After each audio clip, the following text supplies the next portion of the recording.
Introduction to 2 Samuel. The book of 1 Samuel closes with the death of Israel's first king, Saul. The book of 2 Samuel records the reign of Israel's King David. He ruled for 40 years. David, described in the Bible as a man after God's own heart, brought the nation together, made Jerusalem its religious and political capital, then secured the kingdom's territory. God even promised that David's dynasty would endure forever. However, the turning point in David's life occurred when he sinned by committing adultery and murder.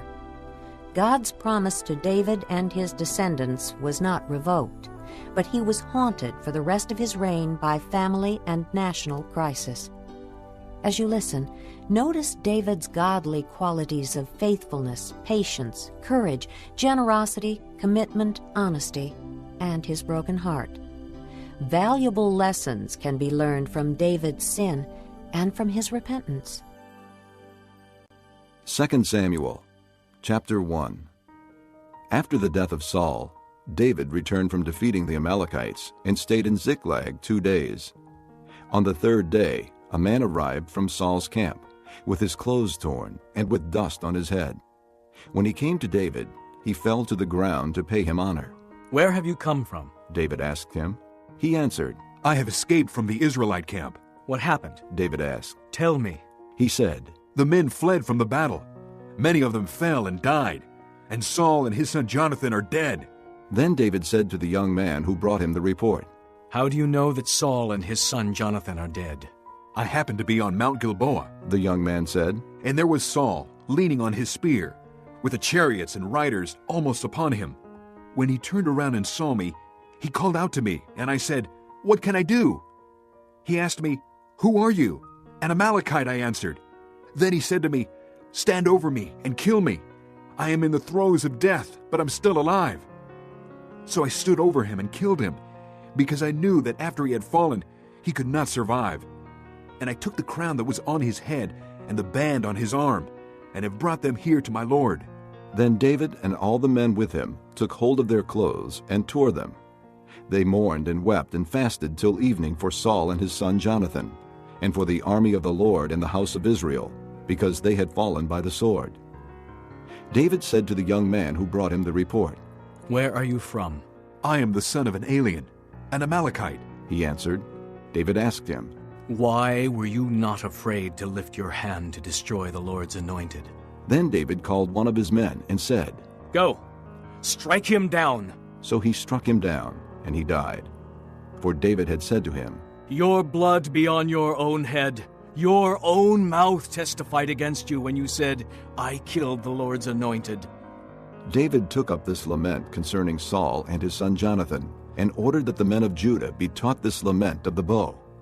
It is written in the book of Jasher, "Your glory, O Israel, lies slain on your heights. How the mighty have fallen. Tell it not in Gath. Proclaim it not in the streets of Ashkelon. Lest the daughters of the Philistines be glad, lest the daughters of the uncircumcised rejoice. O mountains of Gilboa, may you have neither dew nor rain, nor fields that yield offerings of grain. For there the shield of the mighty was defiled, the shield of Saul, no longer rubbed with oil. From the blood of the slain, from the flesh of the mighty, the bow of Jonathan did not turn back. The sword of Saul did not return unsatisfied. Saul and Jonathan, in life they were loved and gracious, and in death they were not parted. They were swifter than eagles, they were stronger than lions. O daughters of Israel, weep for Saul, who clothed you in scarlet and finery, who adorned your garments with ornaments of gold. How the mighty have fallen in battle. Jonathan lies slain on your heights. I grieve for you, Jonathan, my brother. You were very dear to me. Your love for me was wonderful, more wonderful than that of women. How the mighty have fallen.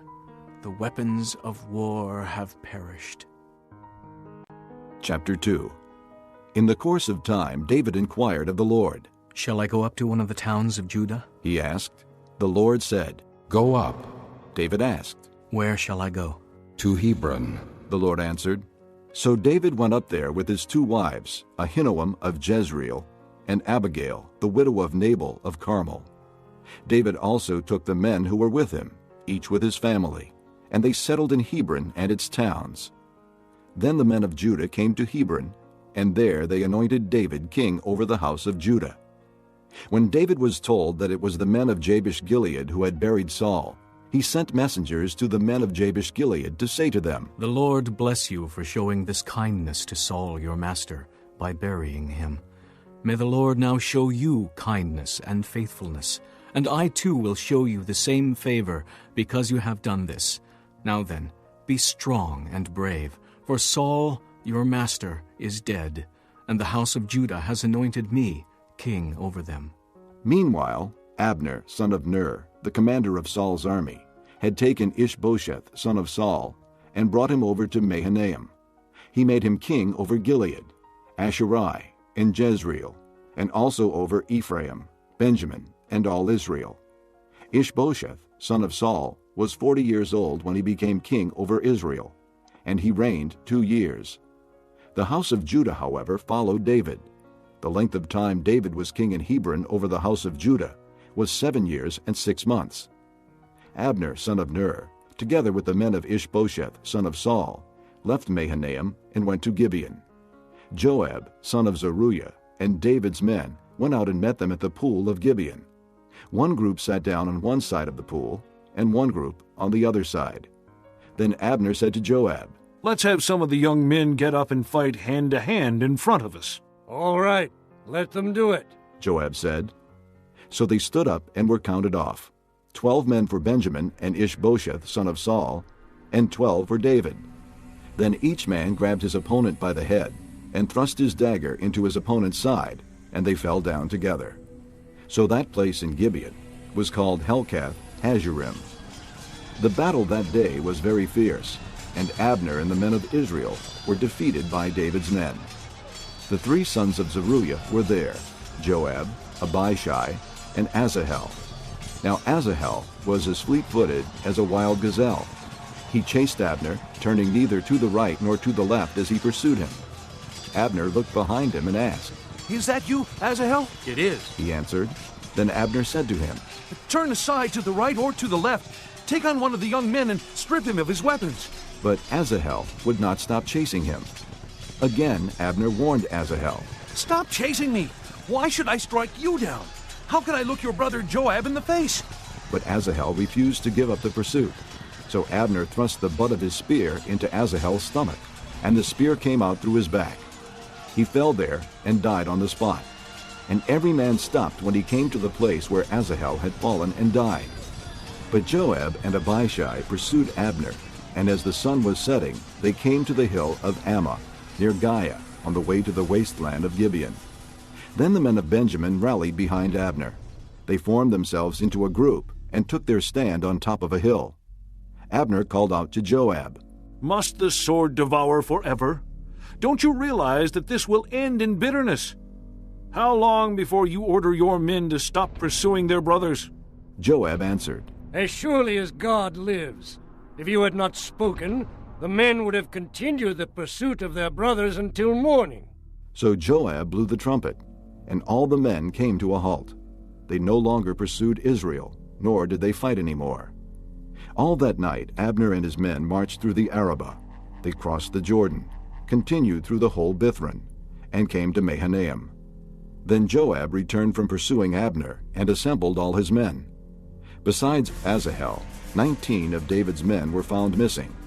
But David's men had killed 360 Benjamites who were with Abner. They took Asahel and buried him in his father's tomb at Bethlehem. Then Joab and his men marched all night and arrived at Hebron by daybreak. Chapter 3. The war between the house of Saul and the house of David lasted a long time. David grew stronger and stronger, while the house of Saul grew weaker and weaker. Sons were born to David in Hebron. His firstborn was Amnon, the son of Ahinoam of Jezreel. His second, Chileab, the son of Abigail, the widow of Nabal of Carmel. The third, Absalom, the son of Maacah, daughter of Talmai, king of Geshur. The fourth, Adonijah, the son of Haggith. The fifth, Shephatiah, the son of Abidal. And the sixth, Ithream, the son of David's wife Eglah. These were born to David in Hebron. During the war between the house of Saul and the house of David, Abner had been strengthening his own position in the house of Saul. Now Saul had had a concubine named Rizpah, daughter of Aiah. And Ishbosheth said to Abner, "Why did you sleep with my father's concubine?" Abner was very angry because of what Ishbosheth said, and he answered, Am I a dog's head on Judah's side? This very day I am loyal to the house of your father Saul and to his family and friends. I haven't handed you over to David, yet now you accuse me of an offense involving this woman. May God deal with Abner, be it ever so severely, if I do not do for David what the Lord promised him on oath, and transfer the kingdom from the house of Saul, and establish David's throne over Israel and Judah from Dan to Beersheba." Ishbosheth did not dare to say another word to Abner, because he was afraid of him. Then Abner sent messengers on his behalf to say to David, "Whose land is it? Make an agreement with me, and I will help you bring all Israel over to you." Good, said David. I will make an agreement with you, but I demand one thing of you. Do not come into my presence unless you bring Michal, daughter of Saul, when you come to see me.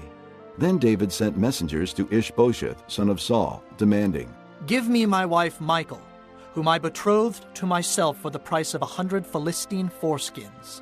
So Ishbosheth gave orders and had her taken away from her husband Paltiel, son of Laish. Her husband, however, went with her, weeping behind her, all the way to Bahurim. Then Abner said to him, "Go back home." So he went back. Abner conferred with the elders of Israel and said, "For some time you have wanted to make David your king. Now do it. For the Lord promised David, 'By my servant David I will rescue my people Israel from the hand of the Philistines, and from the hand of all their enemies.'" Abner also spoke to the Benjamites in person. Then he went to Hebron to tell David everything that Israel and the whole house of Benjamin wanted to do. When Abner, who had 20 men with him, came to David at Hebron, David prepared a feast for him and his men. Then Abner said to David, "Let me go at once and assemble all Israel for my lord the king, so that they may make a compact with you, and that you may rule over all that your heart desires." So David sent Abner away, and he went in peace. Just then David's men and Joab returned from a raid and brought with them a great deal of plunder. But Abner was no longer with David in Hebron, because David had sent him away, and he had gone in peace. When Joab and all the soldiers with him arrived, he was told that Abner, son of Ner, had come to the king, and that the king had sent him away, and that he had gone in peace. So Joab went to the king and said, "What have you done? Look, Abner came to you. Why did you let him go? Now he is gone. You know Abner, son of Ner. He came to deceive you and observe your movements and find out everything you are doing." Joab then left David and sent messengers after Abner, and they brought him back from the well of Sirah. But David did not know it. Now when Abner returned to Hebron, Joab took him aside into the gateway, as though to speak with him privately. And there, to avenge the blood of his brother Asahel, Joab stabbed him in the stomach, and he died. Later, when David heard about this, he said, I and my kingdom are forever innocent before the Lord concerning the blood of Abner, son of Ner. May his blood fall upon the head of Joab, and upon all his father's house. May Joab's house never be without someone who has a running sore, or leprosy, or who leans on a crutch, or who falls by the sword, or who lacks food. Joab and his brother Abishai murdered Abner because he had killed their brother Asahel in the battle at Gibeon. Then David said to Joab and all the people with him, Tear your clothes and put on sackcloth and walk in mourning in front of Abner. King David himself walked behind the bier. They buried Abner in Hebron, and the king wept aloud at Abner's tomb. All the people wept also. The king sang this lament for Abner. Should Abner have died as the lawless die? Your hands were not bound, your feet were not fettered. You fell as one falls before wicked men. And all the people wept over him again. Then they all came and urged David to eat something while it was still day. But David took an oath, saying, May God deal with me, be it ever so severely, if I taste bread or anything else before the sun sets. All the people took note and were pleased. Indeed, everything the king did pleased them. So on that day, all the people and all Israel knew that the king had no part in the murder of Abner, son of Ner. Then the king said to his men, Do you not realize that a prince and a great man has fallen in Israel this day? And today, though I am the anointed king, I am weak, and these sons of Zeruiah are too strong for me. May the Lord repay the evildoer according to his evil deeds. This concludes Disc 17. Chapter 4. When Ishbosheth, son of Saul, heard that Abner had died in Hebron, he lost courage, and all Israel became alarmed. Now Saul's son had 2 men who were leaders of raiding bands. One was named Baanah, and the other Rechab. They were sons of Rimmon the Beerothite, from the tribe of Benjamin. Beeroth is considered part of Benjamin, because the people of Beeroth fled to Gittaim and have lived there as aliens to this day. Jonathan, son of Saul, had a son who was lame in both feet.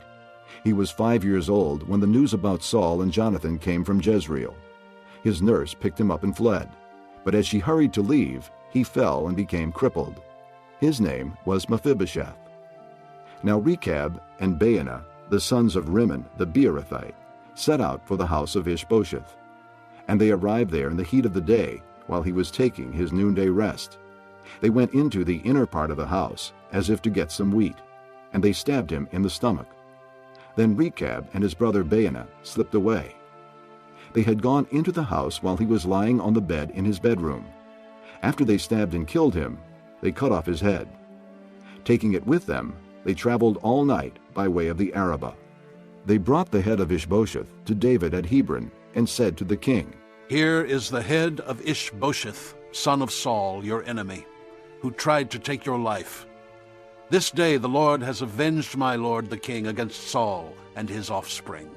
David answered Rechab and his brother Baanah, the sons of Rimmon the Beerothite, As surely as the Lord lives, who has delivered me out of all trouble, when a man told me Saul is dead and thought he was bringing good news, I seized him and put him to death in Ziklag. That was the reward I gave him for his news. How much more, when wicked men have killed an innocent man in his own house and on his own bed, should I not now demand his blood from your hand and rid the earth of you?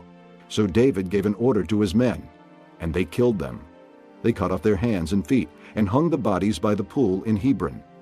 But they took the head of Ishbosheth and buried it in Abner's tomb at Hebron. Chapter 5. All the tribes of Israel came to David at Hebron and said, We are your own flesh and blood. In the past, while Saul was king over us, you were the one who led Israel on their military campaigns. And the Lord said to you, You will shepherd my people Israel, and you will become their ruler. When all the elders of Israel had come to King David at Hebron, the king made a compact with them at Hebron before the Lord, and they anointed David king over Israel. David was 30 years old when he became king, and he reigned 40 years. In Hebron he reigned over Judah 7 years and 6 months, and in Jerusalem he reigned over all Israel and Judah 33 years. The king and his men marched to Jerusalem to attack the Jebusites, who lived there. The Jebusites said to David, You will not get in here. Even the blind and the lame can ward you off. They thought, David cannot get in here. Nevertheless, David captured the fortress of Zion, the city of David. On that day, David said, Anyone who conquers the Jebusites will have to use the water shaft to reach those lame and blind who are David's enemies. That is why they say, The blind and lame will not enter the palace. David then took up residence in the fortress and called it the City of David. He built up the area around it, from the supporting terraces inward, and he became more and more powerful, because the Lord God Almighty was with him. Now Hiram, king of Tyre, sent messengers to David along with cedar logs and carpenters and stonemasons, and they built a palace for David. And David knew that the Lord had established him as king over Israel, and had exalted his kingdom for the sake of his people Israel. After he left Hebron, David took more concubines and wives in Jerusalem, and more sons and daughters were born to him. These are the names of the children born to him there: Shemua, Shobab, Nathan, Solomon, Ibhar, Elishua, Nepheg, Japhiah, Elishama, Eliada, and Eliphalet. When the Philistines heard that David had been anointed king over Israel, they went up in full force to search for him. But David heard about it and went down to the stronghold. Now the Philistines had come and spread out in the valley of Rephaim. So David inquired of the Lord, "Shall I go and attack the Philistines? Will you hand them over to me?" The Lord answered him, "Go, for I will surely hand the Philistines over to you." So David went to Baal Perazim, and there he defeated them. He said, "As waters break out, the Lord has broken out against my enemies before me." So that place was called Baal Perazim.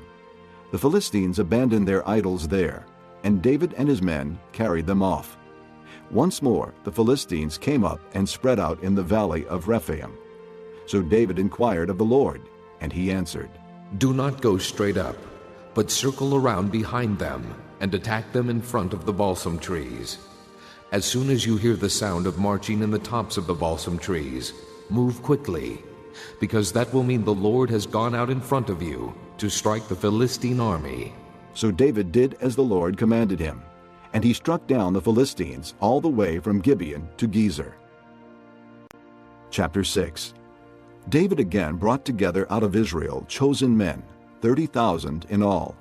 He and all his men set out from Baalah of Judah to bring up from there the ark of God, which is called by the name of the Lord Almighty, who is enthroned between the cherubim that are on the ark. They set the ark of God on a new cart and brought it from the house of Abinadab, which was on the hill. Uzzah and Ahio, sons of Abinadab, were guiding the new cart with the ark of God on it, and Ahio was walking in front of it.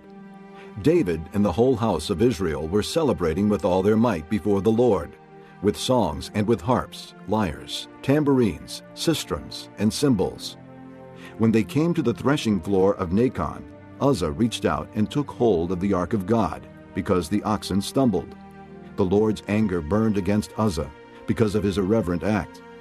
Therefore God struck him down, and he died there beside the ark of God. Then David was angry because the Lord's wrath had broken out against Uzzah, and to this day that place is called Perez-Uzzah. David was afraid of the Lord that day, and said, "How can the ark of the Lord ever come to me?" He was not willing to take the ark of the Lord to be with him in the city of David. Instead, he took it aside to the house of Obed-Edom the Gittite. The ark of the Lord remained in the house of Obed-Edom the Gittite for 3 months, and the Lord blessed him and his entire household. Now King David was told, "The Lord has blessed the household of Obed-Edom and everything he has because of the ark of God." So David went down and brought up the ark of God from the house of Obed-Edom to the city of David with rejoicing. When those who were carrying the ark of the Lord had taken 6 steps, he sacrificed a bull and a fattened calf. David, wearing a linen ephod, danced before the Lord with all his might, while he and the entire house of Israel brought up the ark of the Lord with shouts and the sound of trumpets. As the ark of the Lord was entering the city of David, Michal, daughter of Saul, watched from a window. And when she saw King David leaping and dancing before the Lord, she despised him in her heart. They brought the ark of the Lord and set it in its place inside the tent that David had pitched for it. And David sacrificed burnt offerings and fellowship offerings before the Lord. After he had finished sacrificing the burnt offerings and fellowship offerings, he blessed the people in the name of the Lord Almighty. Then he gave a loaf of bread, a cake of dates, and a cake of raisins to each person in the whole crowd of Israelites, both men and women. And all the people went to their homes. When David returned home to bless his household, Michal, daughter of Saul, came out to meet him and said, "How the king of Israel has distinguished himself today, disrobing in the sight of the slave girls of his servants, as any vulgar fellow would." David said to Michal, "It was before the Lord who chose me rather than your father or anyone from his house when he appointed me ruler over the Lord's people Israel. I will celebrate before the Lord. I will become even more undignified than this, and I will be humiliated in my own eyes. But by these slave girls you spoke of, I will be held in honor. And Michal, daughter of Saul, had no children to the day of her death. Chapter 7.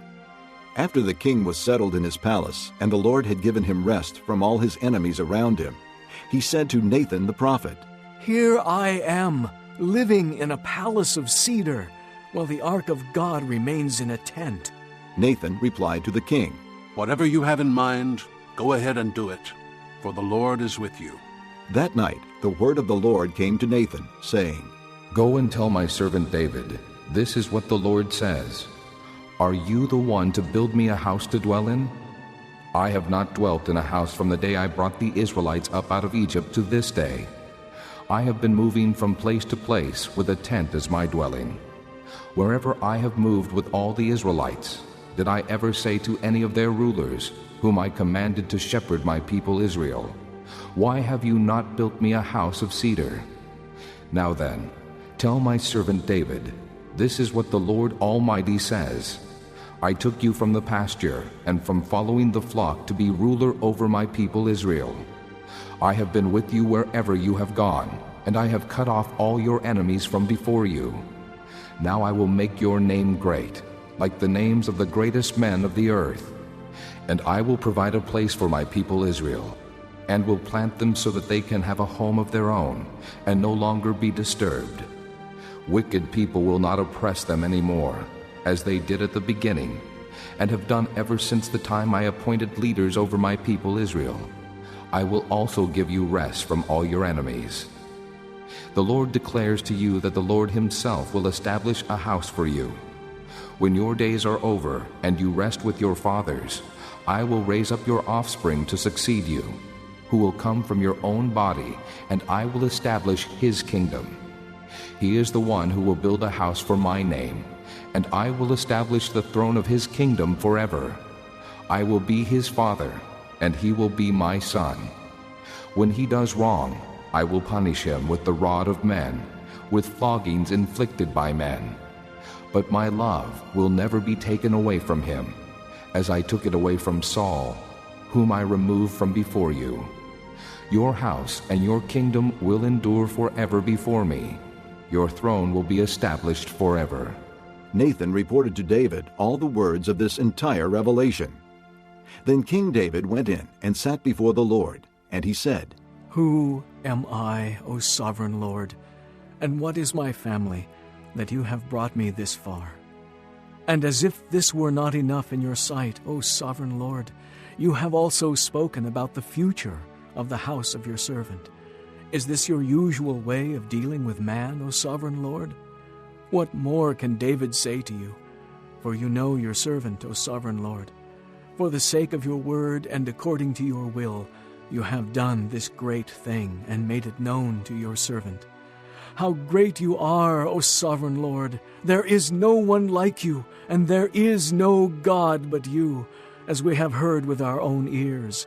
And who is like your people Israel, the one nation on earth that God went out to redeem as a people for himself, and to make a name for himself, and to perform great and awesome wonders by driving out nations and their gods from before your people, whom you redeemed from Egypt? You have established your people Israel as your very own forever, and you, O Lord, have become their God. And now, Lord God, keep forever the promise you have made concerning your servant and his house. Do as you promised, so that your name will be great forever.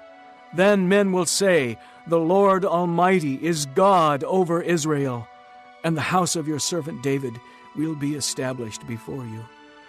O Lord Almighty, God of Israel, you have revealed this to your servant, saying, I will build a house for you. So your servant has found courage to offer you this prayer. O sovereign Lord, you are God. Your words are trustworthy, and you have promised these good things to your servant. Now be pleased to bless the house of your servant, that it may continue forever in your sight. For you, O sovereign Lord, have spoken, and with your blessing the house of your servant will be blessed forever. Chapter 8. In the course of time, David defeated the Philistines and subdued them, and he took Metheg-Ammah from the control of the Philistines. David also defeated the Moabites. He made them lie down on the ground and measured them off with a length of cord. Every 2 lengths of them were put to death, and the 3rd length was allowed to live. So the Moabites became subject to David and brought tribute. Moreover, David fought Hadad-ezer, son of Rehob, king of Zobah, when he went to restore his control along the Euphrates River. David captured 1,000 of his chariots, 7,000 charioteers, and 20,000 foot soldiers. He hamstrung all but 100 of the chariot horses. When the Arameans of Damascus came to help Hadad-ezer, king of Zobah, David struck down 22,000 of them. He put garrisons in the Aramean kingdom of Damascus, and the Arameans became subject to him and brought tribute. The Lord gave David victory wherever he went. David took the gold shields that belonged to the officers of Hadad-ezer and brought them to Jerusalem. From Tebah and Berothai, towns that belonged to Hadad-ezer, King David took a great quantity of bronze. When Tu, king of Hamath, heard that David had defeated the entire army of Hadad-ezer, he sent his son Joram to King David to greet him and congratulate him on his victory in battle over Hadad-ezer, who had been at war with Tu. Joram brought with him articles of silver and gold and bronze. King David dedicated these articles to the Lord, as he had done with the silver and gold from all the nations he had subdued: Edom and Moab, the Ammonites and the Philistines, and Amalek. He also dedicated the plunder taken from Hadad-ezer, son of Rehob, king of Zobah.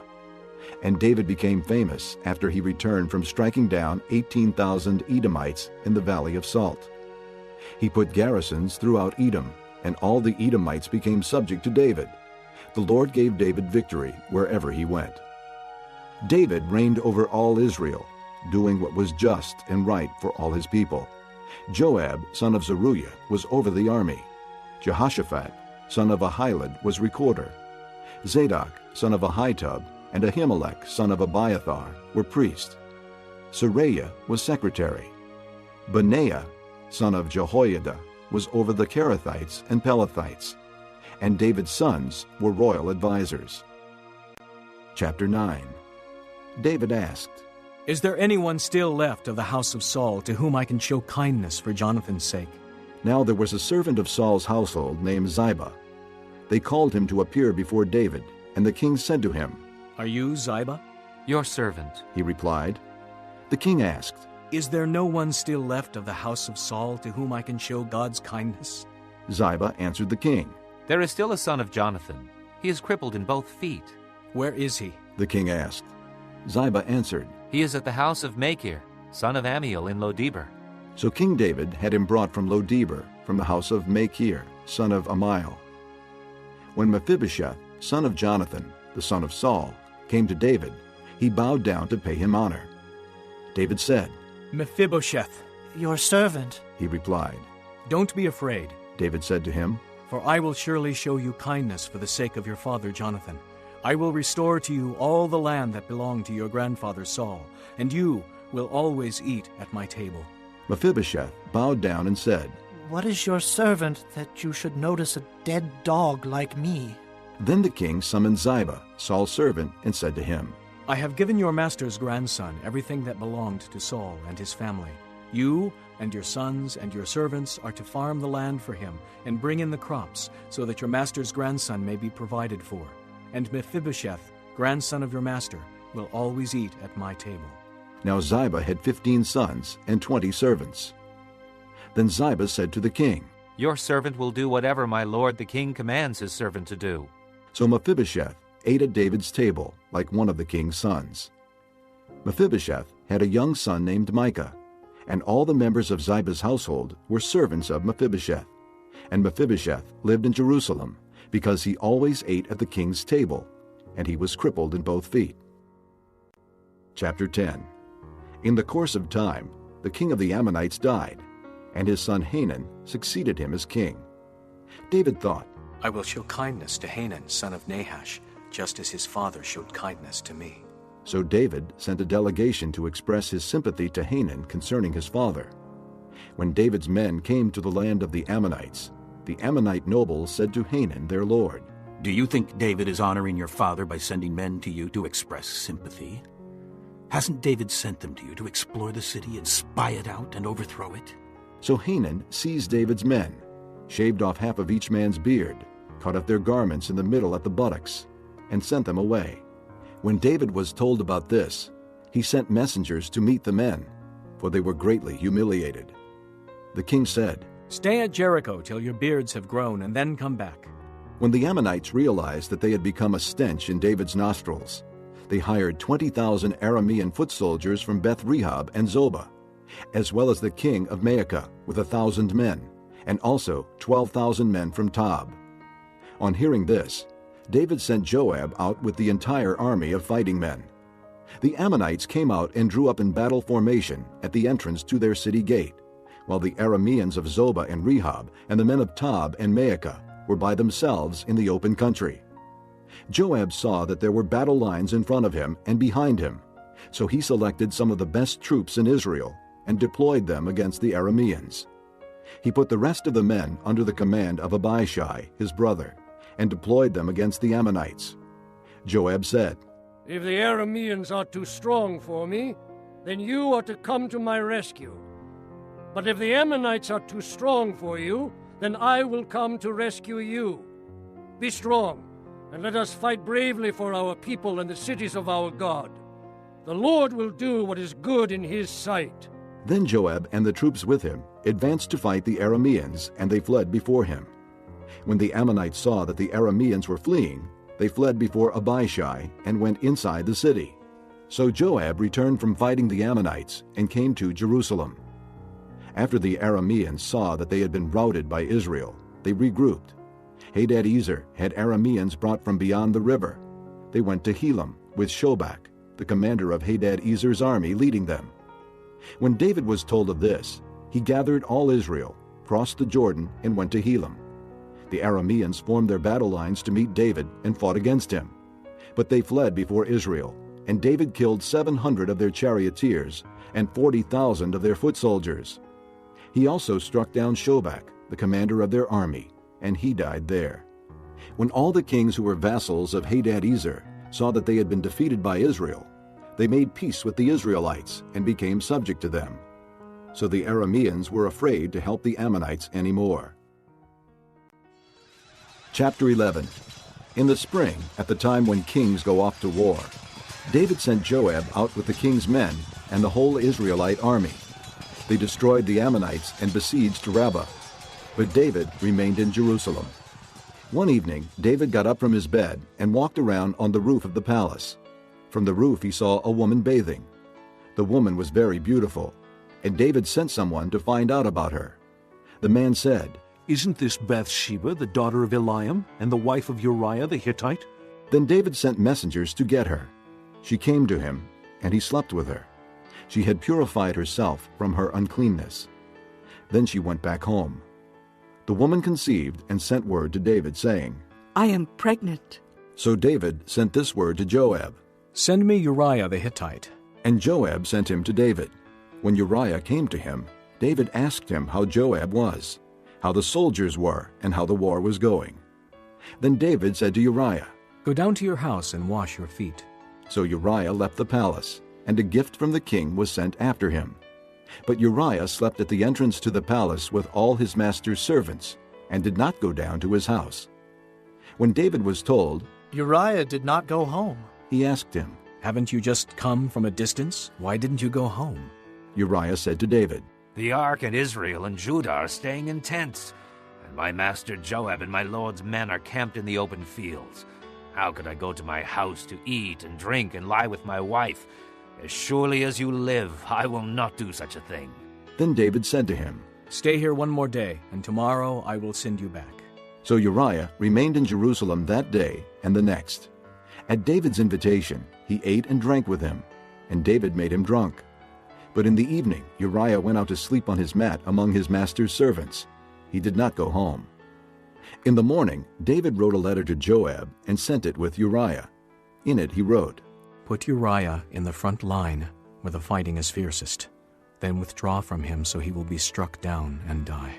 So while Joab had the city under siege, he put Uriah at a place where he knew the strongest defenders were. When the men of the city came out and fought against Joab, some of the men in David's army fell.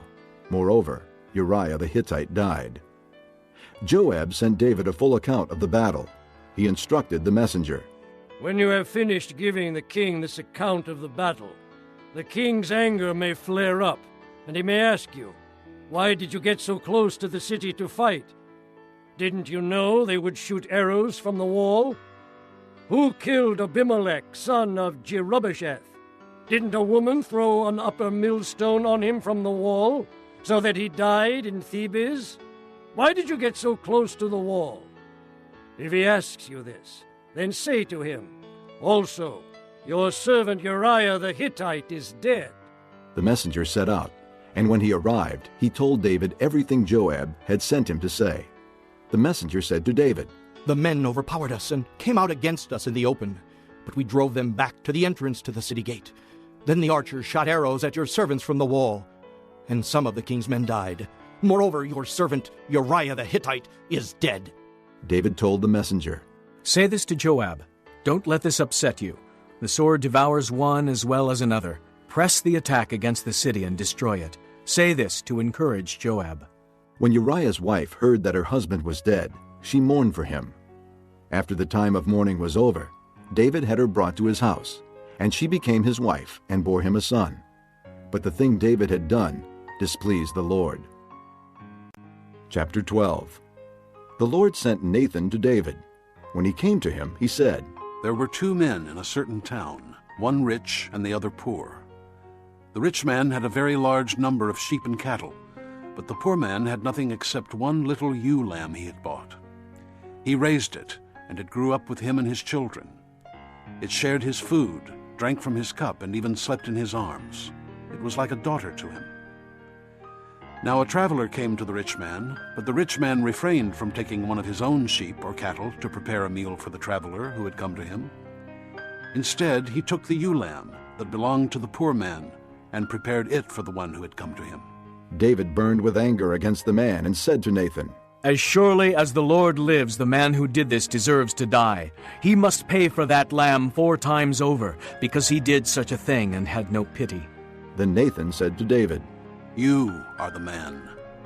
This is what the Lord, the God of Israel, says.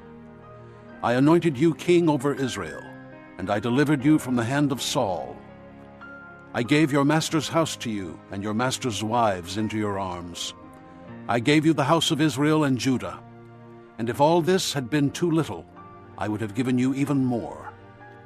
Why did you despise the word of the Lord by doing what is evil in his eyes? You struck down Uriah the Hittite with the sword and took his wife to be your own. You killed him with the sword of the Ammonites. Now, therefore, the sword will never depart from your house, because you despised me and took the wife of Uriah the Hittite to be your own. This is what the Lord says. Out of your own household I am going to bring calamity upon you. Before your very eyes I will take your wives and give them to one who is close to you, and he will lie with your wives in broad daylight. You did it in secret, but I will do this thing in broad daylight before all Israel. Then David said to Nathan, "I have sinned against the Lord." Nathan replied, The Lord has taken away your sin. You are not going to die. But because by doing this you have made the enemies of the Lord show utter contempt, the son born to you will die. After Nathan had gone home, the Lord struck the child that Uriah's wife had borne to David, and he became ill. David pleaded with God for the child. He fasted and went into his house and spent the nights lying on the ground. The elders of his household stood beside him to get him up from the ground, but he refused, and he would not eat any food with them. On the 7th day, the child died. David's servants were afraid to tell him that the child was dead, for they thought, While the child was still living, we spoke to David, but he would not listen to us. How can we tell him the child is dead? He may do something desperate. David noticed that his servants were whispering among themselves, and he realized the child was dead. Is the child dead? He asked. Yes. They replied. He is dead. Then David got up from the ground.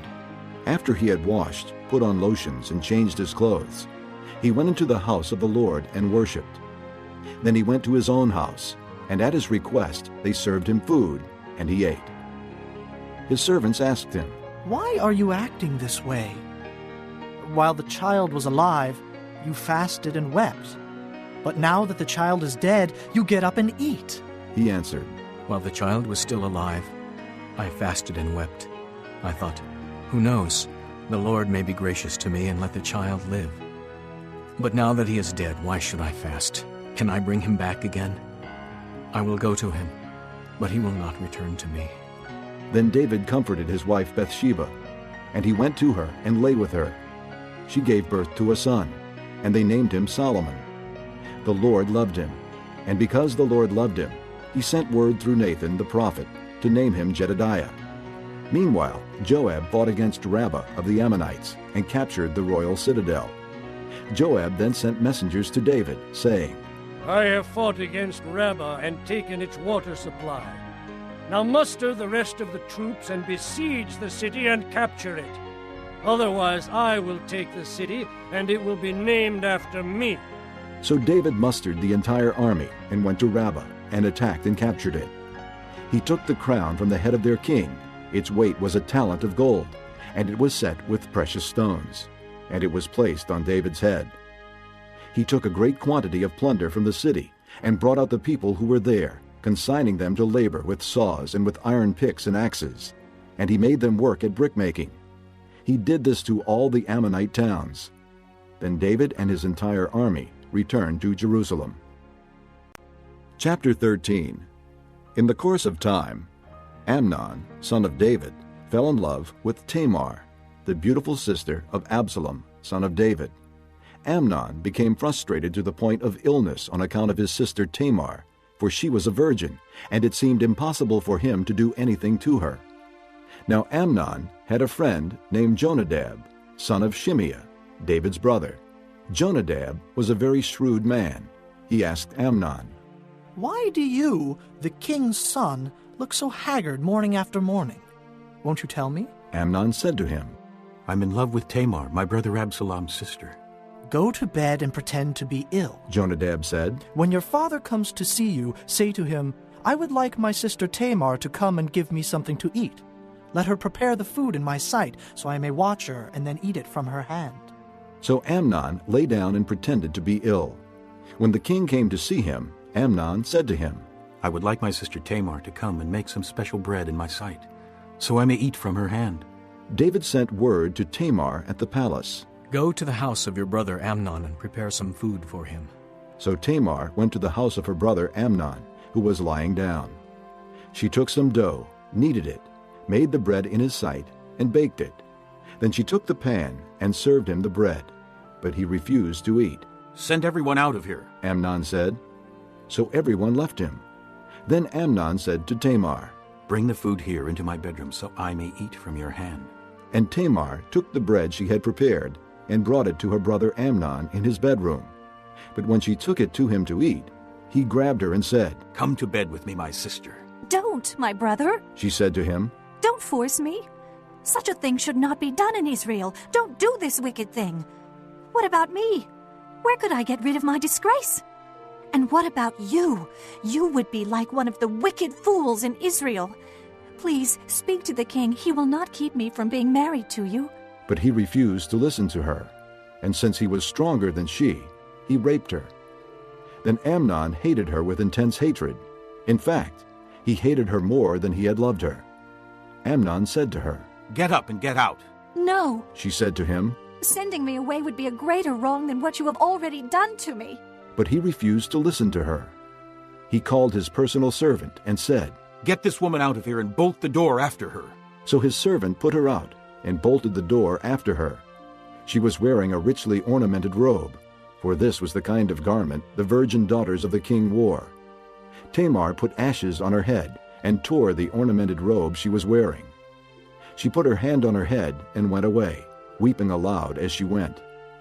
Her brother Absalom said to her, "Has that Amnon, your brother, been with you? Be quiet now, my sister. He is your brother. Don't take this thing to heart." And Tamar lived in her brother Absalom's house, a desolate woman. When King David heard all this, he was furious. Absalom never said a word to Amnon, either good or bad. He hated Amnon because he had disgraced his sister Tamar. 2 years later, when Absalom's sheep shearers were at Baal-Hazor near the border of Ephraim, he invited all the king's sons to come there. Absalom went to the king and said, "Your servant has had shearers come. Will the king and his officials please join me?" "No, my son," the king replied. "All of us should not go. We would only be a burden to you." Although Absalom urged him, he still refused to go, but gave him his blessing. Then Absalom said, "If not, please let my brother Amnon come with us." The king asked him, "Why should he go with you?" But Absalom urged him, so he sent with him Amnon and the rest of the king's sons. Absalom ordered his men, "Listen, when Amnon is in high spirits from drinking wine, and I say to you, 'Strike Amnon down,' then kill him. Don't be afraid. Have not I given you this order? Be strong and brave." So Absalom's men did to Amnon what Absalom had ordered. Then all the king's sons got up, mounted their mules, and fled. While they were on their way, the report came to David, "Absalom has struck down all the king's sons. Not one of them is left." The king stood up, tore his clothes, and lay down on the ground, and all his servants stood by with their clothes torn. But Jonadab, son of Shimeah, David's brother, said, "My lord should not think that they killed all the princes. Only Amnon is dead. This has been Absalom's expressed intention ever since the day Amnon raped his sister Tamar. My lord the king should not be concerned about the report that all the king's sons are dead. Only Amnon is dead." Meanwhile, Absalom had fled. Now the man standing watch looked up and saw many people on the road west of him, coming down the side of the hill. The watchman went and told the king, "I see men in the direction of Horonaim, on the side of the hill." Jonadab said to the king, "See, the king's sons are here. It has happened just as your servant said." As he finished speaking, the king's sons came in, wailing loudly. The king, too, and all his servants wept very bitterly. Absalom fled and went to Talmai, son of Ammihud, the king of Geshur. But King David mourned for his son every day. After Absalom fled and went to Geshur, he stayed there 3 years. And the spirit of the king longed to go to Absalom, for he was consoled concerning Amnon's death. Chapter 14. Joab, son of Zeruiah, knew that the king's heart longed for Absalom. So Joab sent someone to Tekoa, and had a wise woman brought from there. He said to her, "Pretend you are in mourning. Dress in mourning clothes, and don't use any cosmetic lotions. Act like a woman who has spent many days grieving for the dead. Then go to the king and speak these words to him." And Joab put the words in her mouth. When the woman from Tekoa went to the king, she fell with her face to the ground to pay him honor, and she said, "Help me, O king." The king asked her, "What is troubling you?" She said, "I am indeed a widow. My husband is dead. I, your servant, had 2 sons. They got into a fight with each other in the field, and no one was there to separate them. One struck the other and killed him. Now the whole clan has risen up against your servant. They say, 'Hand over the one who struck his brother down, so that we may put him to death for the life of his brother whom he killed. Then we will get rid of the heir as well.' They would put out the only burning coal I have left, leaving my husband neither name nor descendant on the face of the earth." The king said to the woman, "Go home, and I will issue an order in your behalf." But the woman from Tekoa said to him, "My lord the king, let the blame rest on me and on my father's family, and let the king and his throne be without guilt." The king replied, "If anyone says anything to you, bring him to me, and he will not bother you again." She said, "Then let the king invoke the Lord his God to prevent the avenger of blood from adding to the destruction, so that my son will not be destroyed." "As surely as the Lord lives," he said, "not one hair of your son's head will fall to the ground." Then the woman said, "Let your servant speak a word to my lord the king." "Speak," he replied. The woman said, Why then have you devised a thing like this against the people of God? When the king says this, does he not convict himself? For the king has not brought back his banished son. Like water spilled on the ground, which cannot be recovered, so we must die. But God does not take away life. Instead, he devises ways so that a banished person may not remain estranged from him. And now I have come to say this to my lord the king, because the people have made me afraid. Your servant thought, I will speak to the king. Perhaps he will do what his servant asks. Perhaps the king will agree to deliver his servant from the hand of the man who is trying to cut off both me and my son from the inheritance God gave us. And now your servant says, May the word of my lord the king bring me rest. For my lord the king is like an angel of God in discerning good and evil. May the Lord your God be with you. Then the king said to the woman, Do not keep from me the answer to what I am going to ask you. Let my lord the king speak. The woman said. The king asked, Isn't the hand of Joab with you in all this? The woman answered, As surely as you live, my lord the king, no one can turn to the right or to the left from anything my lord the king says. Yes, it was your servant Joab who instructed me to do this, and who put all these words into the mouth of your servant. Your servant Joab did this to change the present situation. My lord has wisdom like that of an angel of God. He knows everything that happens in the land. The king said to Joab, Very well, I will do it. Go, bring back the young man Absalom. Joab fell with his face to the ground to pay him honor, and he blessed the king. Joab said, Today your servant knows that he has found favor in your eyes, my lord the king, because the king has granted his servant's request. Then Joab went to Geshur and brought Absalom back to Jerusalem. But the king said, He must go to his own house. He must not see my face. So Absalom went to his own house and did not see the face of the king. In all Israel there was not a man so highly praised for his handsome appearance as Absalom. From the top of his head to the sole of his foot there was no blemish in him. Whenever he cut the hair of his head, he used to cut his hair from time to time when it became too heavy for him, he would weigh it, and its weight was 200 shekels by the royal standard. 3 sons and a daughter were born to Absalom. The daughter's name was Tamar, and she became a beautiful woman. Absalom lived 2 years in Jerusalem without seeing the king's face. Then Absalom sent for Joab in order to send him to the king, but Joab refused to come to him. So he sent a second time, but he refused to come. Then he said to his servants, Look, Joab's field is next to mine, and he has barley there. Go and set it on fire. So Absalom's servants set the field on fire. Then Joab did go to Absalom's house, and he said to him, Why have your servants set my field on fire? Absalom said to Joab, Look, I sent word to you and said, Come here so I can send you to the king to ask, Why have I come from Geshur? It would be better for me if I were still there. Now then, I want to see the king's face, and if I am guilty of anything, let him put me to death. So Joab went to the king and told him this. Then the king summoned Absalom, and he came in and bowed down with his face to the ground before the king. And the king kissed Absalom.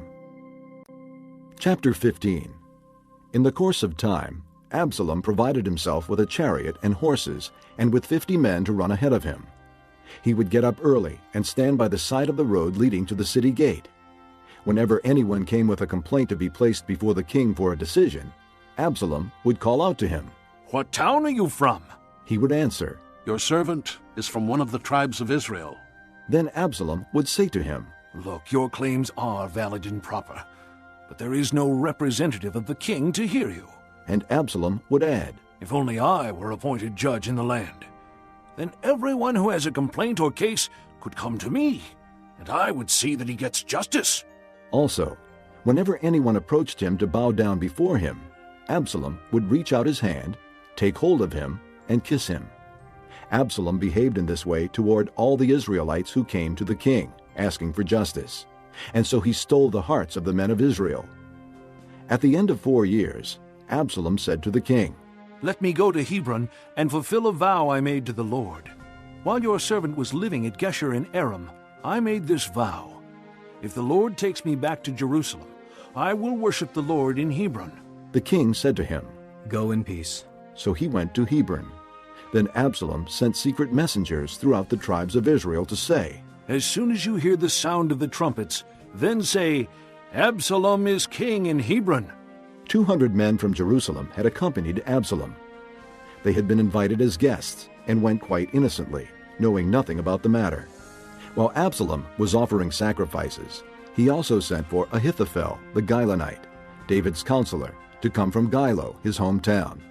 And so the conspiracy gained strength, and Absalom's following kept on increasing.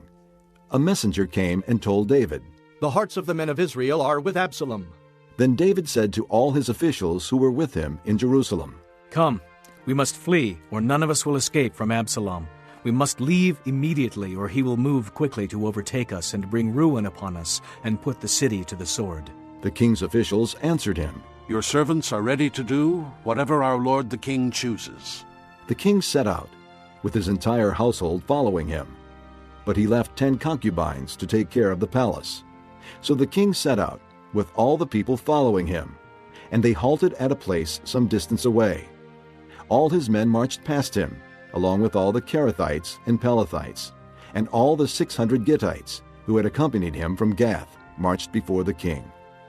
The king said to Ittai the Gittite, "Why should you come along with us? Go back and stay with King Absalom. You are a foreigner and exile from your homeland. You came only yesterday, and today shall I make you wander about with us when I do not know where I am going? Go back and take your countrymen. May kindness and faithfulness be with you." But Ittai replied to the king, "As surely as the Lord lives, and as my lord the king lives, wherever my lord the king may be, whether it means life or death, there will your servant be." David said to Ittai, "Go ahead, march on."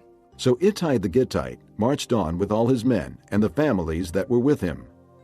The whole countryside wept aloud as all the people passed by. The king also crossed the Kidron Valley, and all the people moved on toward the desert. Zadok was there too, and all the Levites who were with him were carrying the Ark of the Covenant of God. They set down the Ark of God, and Abiathar offered sacrifices until all the people had finished leaving the city. Then the king said to Zadok, "Take the Ark of God back into the city. If I find favor in the Lord's eyes, he will bring me back and let me see it and his dwelling place again. But if he says, 'I am not pleased with you,' then I am ready. Let him do to me whatever seems good to him." The king also said to Zadok the priest, "Aren't you a seer? Go back to the city in peace with your son Ahimaaz and Jonathan, son of Abiathar. You and Abiathar take your 2 sons with you. I will wait at the fords in the desert until word comes from you to inform me." So Zadok and Abiathar took the Ark of God back to Jerusalem and stayed there. But David continued up the Mount of Olives, weeping as he went. His head was covered, and he was barefoot.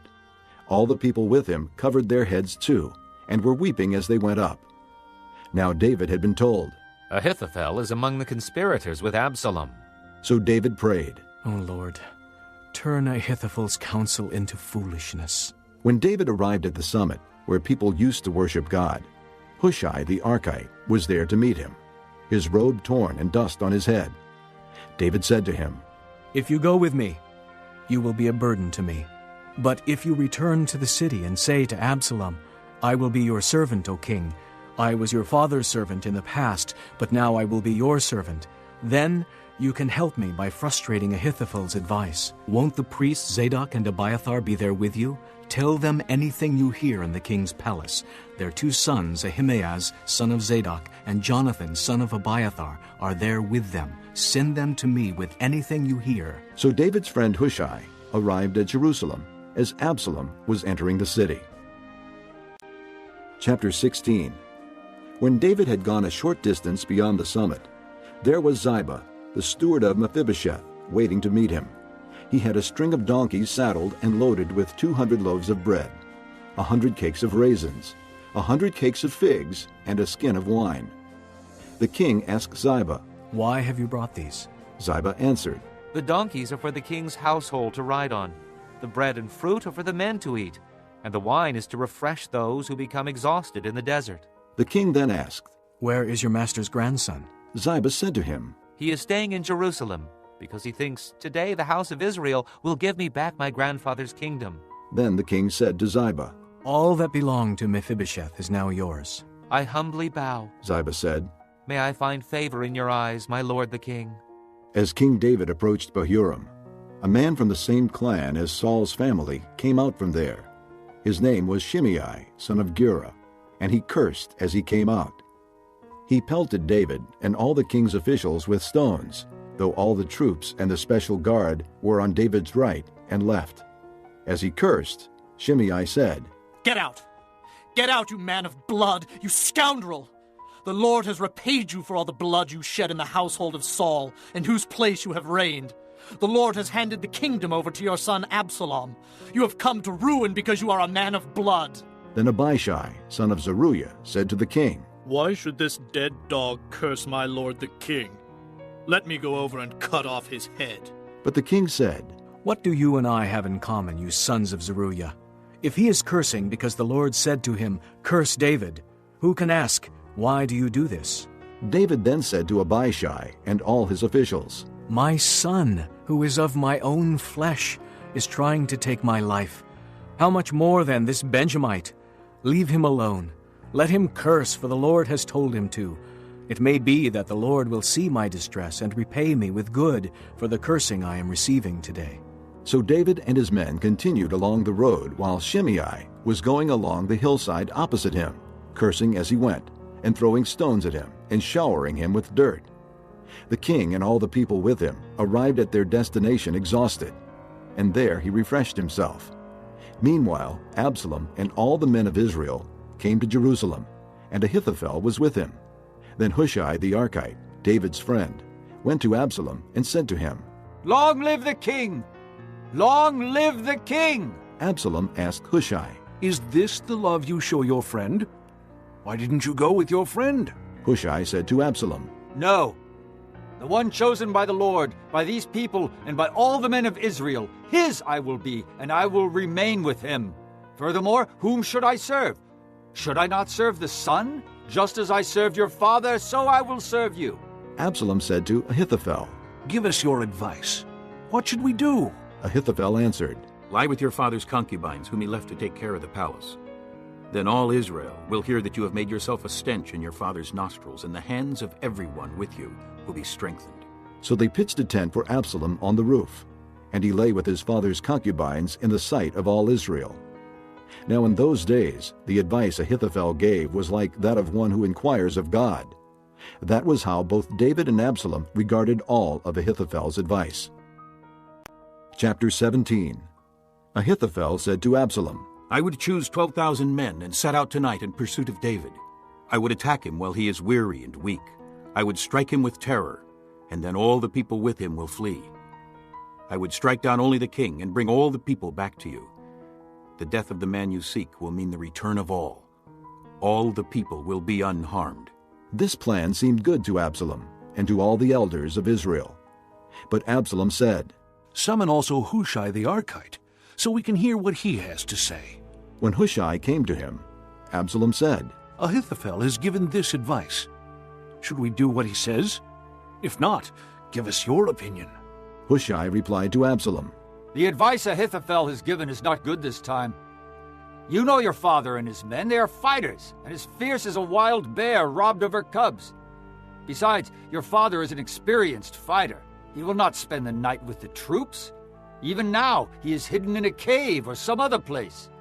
If he should attack your troops first, whoever hears about it will say, 'There has been a slaughter among the troops who follow Absalom.' Then even the bravest soldier, whose heart is like the heart of a lion, will melt with fear. For all Israel knows that your father is a fighter, and that those with him are brave. So I advise you, let all Israel, from Dan to Beersheba, as numerous as the sand on the seashore, be gathered to you, with you yourself leading them into battle. Then we will attack him wherever he may be found, and we will fall on him as dew settles on the ground. Neither he nor any of his men will be left alive. If he withdraws into a city, then all Israel will bring ropes to that city, and we will drag it down to the valley until not even a piece of it can be found." Absalom and all the men of Israel said, "The advice of Hushai the Archite is better than that of Ahithophel." For the Lord had determined to frustrate the good advice of Ahithophel in order to bring disaster on Absalom. Hushai told Zadok and Abiathar the priests, "Ahithophel has advised Absalom and the elders of Israel to do such and such, but I have advised them to do so and so. Now send a message immediately and tell David, 'Do not spend the night at the fords in the desert. Cross over without fail, or the king and all the people with him will be swallowed up.'" Jonathan and Ahimaaz were staying at Enrogel. A servant girl was to go and inform them, and they were to go and tell King David, for they could not risk being seen entering the city. But a young man saw them and told Absalom, so the two of them left quickly and went to the house of a man in Bahurim. He had a well in his courtyard, and they climbed down into it.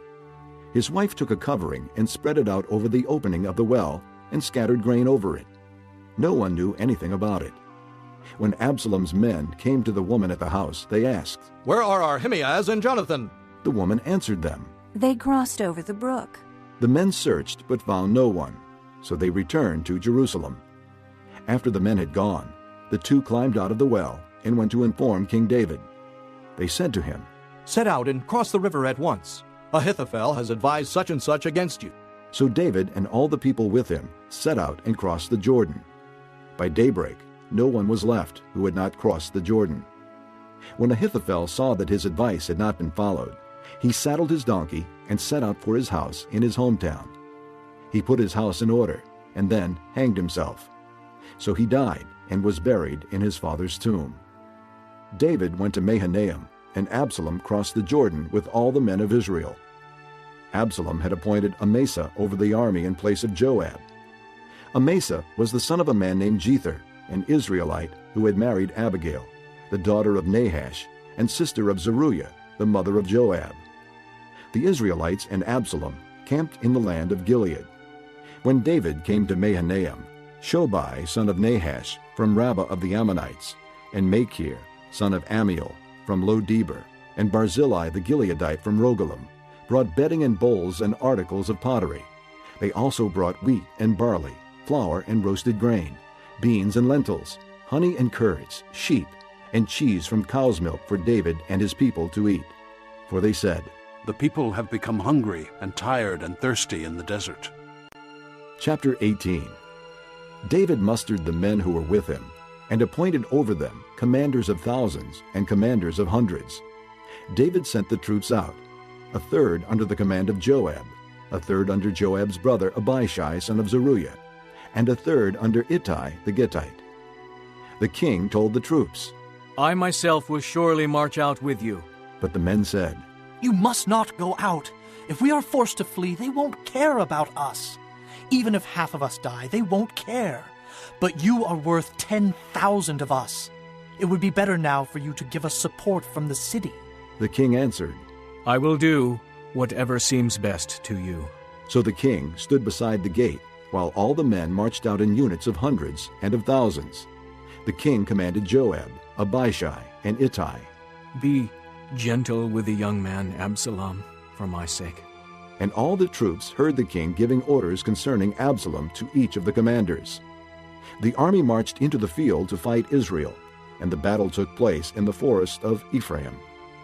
There the army of Israel was defeated by David's men, and the casualties that day were great, 20,000 men. The battle spread out over the whole countryside, and the forest claimed more lives that day than the sword. Now Absalom happened to meet David's men. He was riding his mule, and as the mule went under the thick branches of a large oak, Absalom's head got caught in the tree. He was left hanging in midair, while the mule he was riding kept on going. When one of the men saw this, he told Joab. "I just saw Absalom hanging in an oak tree." Joab said to the man who had told him this, "What? You saw him? Why didn't you strike him to the ground right there? Then I would have had to give you 10 shekels of silver and a warrior's belt. But the man replied, Even if 1,000 shekels were weighed out into my hands, I would not lift my hand against the king's son. In our hearing, the king commanded you and Abishai and Ittai, protect the young man Absalom for my sake. And if I had put my life in jeopardy, and nothing is hidden from the king, you would have kept your distance from me. Joab said, I'm not going to wait like this for you. So he took 3 javelins in his hand and plunged them into Absalom's heart, while Absalom was still alive in the oak tree. And 10 of Joab's armor-bearers surrounded Absalom, struck him, and killed him. Then Joab sounded the trumpet, and the troops stopped pursuing Israel, for Joab halted them. They took Absalom, threw him into a big pit in the forest, and piled up a large heap of rocks over him. Meanwhile, all the Israelites fled to their homes. During his lifetime, Absalom had taken a pillar and erected it in the king's valley as a monument to himself, for he thought, I have no son to carry on the memory of my name. He named the pillar after himself, and it is called Absalom's monument to this day. Now Ahimaaz, son of Zadok, said, Let me run and take the news to the king, that the Lord has delivered him from the hand of his enemies. You are not the one to take the news today. Joab told him. You may take the news another time, but you must not do so today, because the king's son is dead. Then Joab said to a Cushite, Go, tell the king what you have seen. The Cushite bowed down before Joab and ran off. Ahimaaz, son of Zadok, again said to Joab, Come what may, please let me run behind the Cushite. But Joab replied, My son, why do you want to go? You don't have any news that will bring you a reward. He said, Come what may, I want to run. So Joab said, Run. Then Ahimaaz ran by way of the plain, and outran the Cushite. While David was sitting between the inner and outer gates, the watchman went up to the roof of the gateway by the wall. As he looked out, he saw a man running alone. The watchman called out to the king and reported it. The king said, If he is alone, he must have good news. And the man came closer and closer. Then the watchman saw another man running, and he called down to the gatekeeper. Look, another man running alone. The king said, He must be bringing good news too. The watchman said, It seems to me that the first one runs like Ahimaaz, son of Zadok. He's a good man. The king said. He comes with good news. Then Ahimaaz called out to the king. All is well. He bowed down before the king with his face to the ground and said, Praise be to the Lord your God. He has delivered up the men who lifted their hands against my lord the king. The king asked, Is the young man Absalom safe? Ahimaaz answered, I saw great confusion, just as Joab was about to send the king's servant and me, your servant, but I don't know what it was. The king said, Stand aside and wait here. So he stepped aside and stood there. Then the Cushite arrived and said, My lord the king, hear the good news. The Lord has delivered you today from all who rose up against you. The king asked the Cushite, Is the young man Absalom safe? The Cushite replied, May the enemies of my lord the king and all who rise up to harm you be like that young man. The king was shaken. He went up to the room over the gateway and wept. As he went, he said, Oh, my son Absalom, my son Absalom, if only I had died instead of you. Oh, Absalom, my son. Chapter 19. Joab was told, The king is weeping and mourning for Absalom. And for the whole army, the victory that day was turned into mourning, because on that day the troops heard it said, The king is grieving for his son. The men stole into the city that day as men steal in who are ashamed when they flee from battle. The king covered his face and cried aloud, Oh, my son Absalom! Oh, Absalom, my son, my son! Then Joab went into the house to the king and said, Today you have humiliated all your men, who have just saved your life, and the lives of your sons and daughters, and the lives of your wives and concubines. You love those who hate you, and hate those who love you. You have made it clear today that the commanders and their men mean nothing to you. I see that you would be pleased if Absalom were alive today and all of us were dead. Now go out and encourage your men. I swear by the Lord that if you don't go out, not a man will be left with you by nightfall. This will be worse for you than all the calamities that have come upon you from your youth till now." So the king got up and took his seat in the gateway. When the men were told, "The king is sitting in the gateway," they all came before him. Meanwhile, the Israelites had fled to their homes. Throughout the tribes of Israel, the people were all arguing with each other, saying, "The king delivered us from the hand of our enemies. He is the one who rescued us from the hand of the Philistines. But now he has fled the country because of Absalom. And Absalom, whom we anointed to rule over us, has died in battle. So why do you say nothing about bringing the king back?" King David sent this message to Zadok and Abiathar, the priests. Ask the elders of Judah, why should you be the last to bring the king back to his palace, since what is being said throughout Israel has reached the king at his quarters? You are my brothers, my own flesh and blood, so why should you be the last to bring back the king?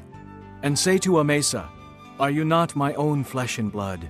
May God deal with me, be it ever so severely, if from now on you are not the commander of my army in place of Joab. He won over the hearts of all the men of Judah, as though they were one man. They sent word to the king, "Return, you and all your men." Then the king returned and went as far as the Jordan. Now the men of Judah had come to Gilgal to go out and meet the king and bring him across the Jordan. Shimei, son of Gera, the Benjamite from Bahurim, hurried down with the men of Judah to meet King David. With him were 1,000 Benjamites, along with Ziba, the steward of Saul's household, and his 15 sons and 20 servants. They rushed to the Jordan where the king was. They crossed at the ford to take the king's household over, and to do whatever he wished. When Shimei, son of Gera, crossed the Jordan, he fell prostrate before the king and said to him, "May my lord not hold me guilty. Do not remember how your servant did wrong on the day my lord the king left Jerusalem. May the king put it out of his mind. For I, your servant, know that I have sinned. But today I have come here as the first of the whole house of Joseph to come down and meet my lord the king." Then Abishai, son of Zeruiah, said, "Shouldn't Shimei be put to death for this? He cursed the Lord's anointed." David replied, What do you and I have in common, you sons of Zeruiah? This day you have become my adversaries. Should anyone be put to death in Israel today? Do I not know that today I am king over Israel? So the king said to Shimei, You shall not die. And the king promised him on oath. Mephibosheth, Saul's grandson, also went down to meet the king. He had not taken care of his feet, or trimmed his mustache, or washed his clothes from the day the king left until the day he returned safely. When he came from Jerusalem to meet the king asked him, Why didn't you go with me, Mephibosheth? He said, "My lord the king, since I your servant am lame, I said, I will have my donkey saddled and will ride on it, so I can go with the king. But Ziba my servant betrayed me, and he has slandered your servant to my lord the king. My lord the king is like an angel of God, so do whatever pleases you. All my grandfather's descendants deserved nothing but death from my lord the king. But you gave your servant a place among those who eat at your table. So what right do I have to make any more appeals to the king?" The king said to him, Why say more? I order you and Ziba to divide the fields. Mephibosheth said to the king, "Let him take everything, now that my lord the king has arrived home safely." Barzillai the Gileadite also came down from Rogelim to cross the Jordan with the king, and to send him on his way from there. Now Barzillai was a very old man, 80 years of age. He had provided for the king during his stay in Mahanaim, for he was a very wealthy man. The king said to Barzillai, Cross over with me and stay with me in Jerusalem, and I will provide for you. But Barzillai answered the king, How many more years will I live, that I should go up to Jerusalem with the king? I am now 80 years old. Can I tell the difference between what is good and what is not? Can your servant taste what he eats and drinks? Can I still hear the voices of men and women singers? Why should your servant be an added burden to my lord the king? Your servant will cross over the Jordan with the king for a short distance, but why should the king reward me in this way? Let your servant return, that I may die in my own town, near the tomb of my father and mother. But here is your servant Kimham. Let him cross over with my lord the king. Do for him whatever pleases you." The king said, Kimham shall cross over with me, and I will do for him whatever pleases you, and anything you desire from me I will do for you. So all the people crossed the Jordan, and then the king crossed over. The king kissed Barzillai and gave him his blessing, and Barzillai returned to his home. When the king crossed over to Gilgal, Kimham crossed with him. All the troops of Judah and half the troops of Israel had taken the king over. Soon all the men of Israel were coming to the king and saying to him, "Why did our brothers, the men of Judah, steal the king away and bring him and his household across the Jordan, together with all his men?"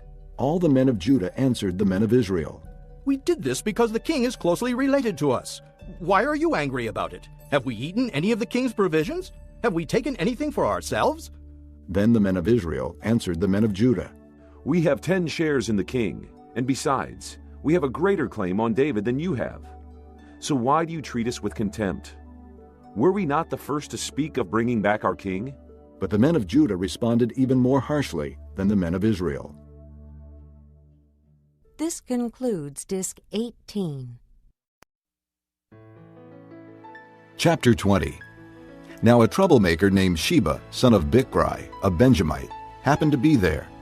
He sounded the trumpet and shouted, "We have no share in David, no part in Jesse's son. Every man to his tent, O Israel!" So all the men of Israel deserted David to follow Sheba, son of Bichri. But the men of Judah stayed by their king all the way from the Jordan to Jerusalem. When David returned to his palace in Jerusalem, he took the 10 concubines he had left to take care of the palace and put them in a house under guard. He provided for them, but did not lie with them. They were kept in confinement till the day of their death, living as widows. Then the king said to Amasa, "Summon the men of Judah to come to me within 3 days, and be here yourself." But when Amasa went to summon Judah, he took longer than the time the king had set for him. David said to Abishai, "Now Sheba, son of Bichri, will do us more harm than Absalom did. Take your master's men and pursue him, or he will find fortified cities and escape from us." So Joab's men and the Kerethites and Pelethites and all the mighty warriors went out under the command of Abishai. They marched out from Jerusalem to pursue Sheba, son of Bichri. While they were at the great rock in Gibeon, Amasa came to meet them. Joab was wearing his military tunic, and strapped over it at his waist was a belt with a dagger in its sheath. As he stepped forward, it dropped out of its sheath. Joab said to Amasa, "How are you, my brother?" Then Joab took Amasa by the beard with his right hand to kiss him. Amasa was not on his guard against the dagger in Joab's hand, and Joab plunged it into his belly, and his intestines spilled out on the ground. Without being stabbed again, Amasa died. Then Joab and his brother Abishai pursued Sheba, son of Bichri. One of Joab's men stood beside Amasa and said, "Whoever favors Joab, and whoever is for David, let him follow Joab." Amasa lay wallowing in his blood in the middle of the road, and the man saw that all the troops came to a halt there. When he realized that everyone who came up to Amasa stopped, he dragged him from the road into a field and threw a garment over him. After Amasa had been removed from the road, all the men went on with Joab to pursue Sheba, son of Bichri. Sheba passed through all the tribes of Israel to Abel-Beth-Maachah, and through the entire region of the Berites, who gathered together and followed him. All the troops with Joab came and besieged Sheba in Abel-Beth-Maachah. They built a siege ramp up to the city, and it stood against the outer fortifications. While they were battering the walls to bring it down, a wise woman called from the city, "Listen, listen. Tell Joab to come here so I can speak to him." He went toward her, and she asked, "Are you Joab?" "I am," he answered. She said, "Listen to what your servant has to say." "I'm listening," he said. She continued, "Long ago they used to say, Get your answer at Abel, and that settled it. We are the peaceful and faithful in Israel. You are trying to destroy a city that is a mother in Israel. Why do you want to swallow up the Lord's inheritance? Far be it from me, Joab replied.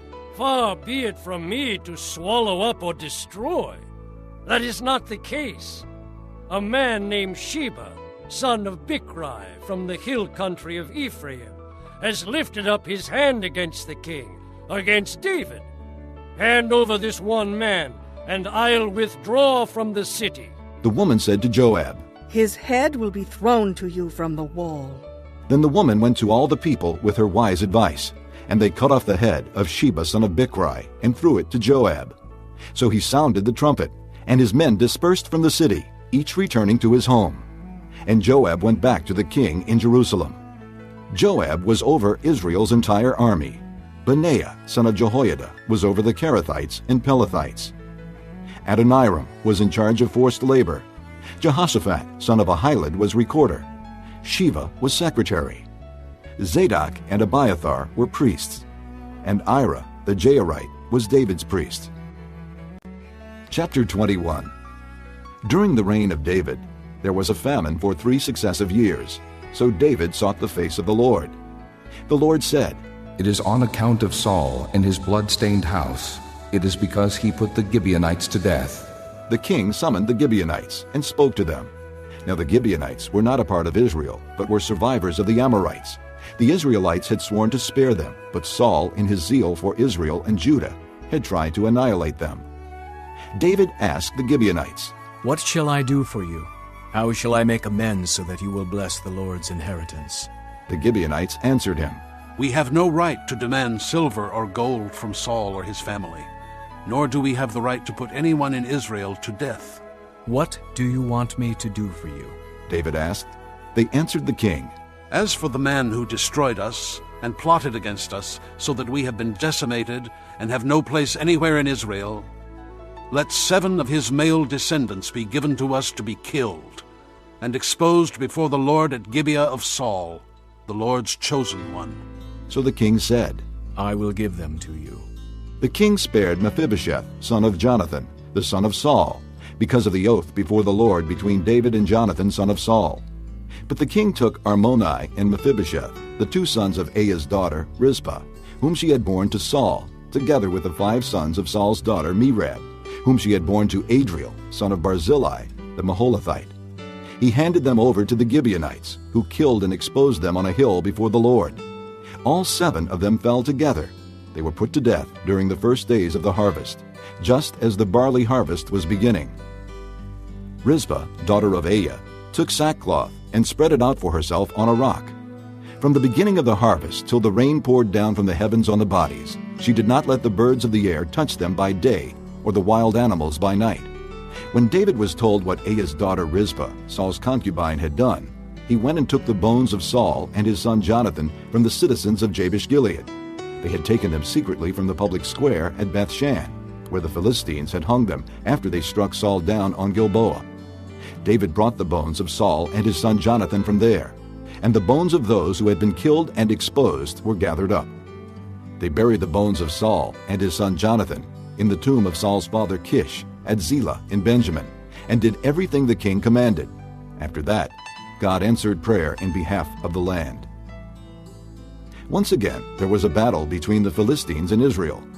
David went down with his men to fight against the Philistines, and he became exhausted. And Ishbi-Benob, one of the descendants of Rapha, whose bronze spearhead weighed 300 shekels, and who was armed with a new sword, said he would kill David. But Abishai, son of Zeruiah, came to David's rescue. He struck the Philistine down and killed him. Then David's men swore to him, saying, Never again will you go out with us to battle, so that the lamp of Israel will not be extinguished. In the course of time, there was another battle with the Philistines at Gob. At that time, Sibbecai, the Hushathite, killed Saph, one of the descendants of Rapha. In another battle with the Philistines at Gob, Elhanan, son of Jaarith-Oregim, the Bethlehemite, killed Goliath the Gittite, who had a spear with a shaft like a weaver's rod. In still another battle, which took place at Gath, there was a huge man with 6 fingers on each hand and 6 toes on each foot. 24 in all. He also was descended from Rapha. When he taunted Israel, Jonathan, son of Shimeah, David's brother, killed him. These 4 were descendants of Rapha in Gath, and they fell at the hands of David and his men. Chapter 22. David sang to the Lord the words of this song when the Lord delivered him from the hand of all his enemies and from the hand of Saul. He said, The Lord is my rock, my fortress and my deliverer. My God is my rock in whom I take refuge, my shield and the horn of my salvation. He is my stronghold, my refuge and my Savior. From violent men you save me. I call to the Lord who is worthy of praise, and I am saved from my enemies. The waves of death swirled about me. The torrents of destruction overwhelmed me. The cords of the grave coiled around me. The snares of death confronted me. In my distress, I called to the Lord. I called out to my God. From his temple, he heard my voice. My cry came to his ears. The earth trembled and quaked. The foundations of the heavens shook. They trembled because he was angry. Smoke rose from his nostrils. Consuming fire came from his mouth. Burning coals blazed out of it. He parted the heavens and came down. Dark clouds were under his feet. He mounted the cherubim and flew. He soared on the wings of the wind. He made darkness his canopy around him, the dark rain clouds of the sky. Out of the brightness of his presence, bolts of lightning blazed forth. The Lord thundered from heaven. The voice of the Most High resounded. He shot arrows and scattered the enemies, bolts of lightning and routed them. The valleys of the sea were exposed, and the foundations of the earth laid bare at the rebuke of the Lord, at the blast of breath from his nostrils. He reached down from on high and took hold of me. He drew me out of deep waters. He rescued me from my powerful enemy, from my foes who were too strong for me. They confronted me in the day of my disaster, but the Lord was my support. He brought me out into a spacious place. He rescued me because he delighted in me. The Lord has dealt with me according to my righteousness. According to the cleanness of my hands, he has rewarded me. For I have kept the ways of the Lord. I have not done evil by turning from my God. All his laws are before me. I have not turned away from his decrees. I have been blameless before him and have kept myself from sin. The Lord has rewarded me according to my righteousness, according to my cleanness in his sight. To the faithful you show yourself faithful. To the blameless you show yourself blameless. To the pure you show yourself pure. But to the crooked you show yourself shrewd. You save the humble, but your eyes are on the haughty to bring them low. You are my lamp, O Lord. The Lord turns my darkness into light. With your help, I can advance against a troop. With my God, I can scale a wall. As for God, his way is perfect. The word of the Lord is flawless.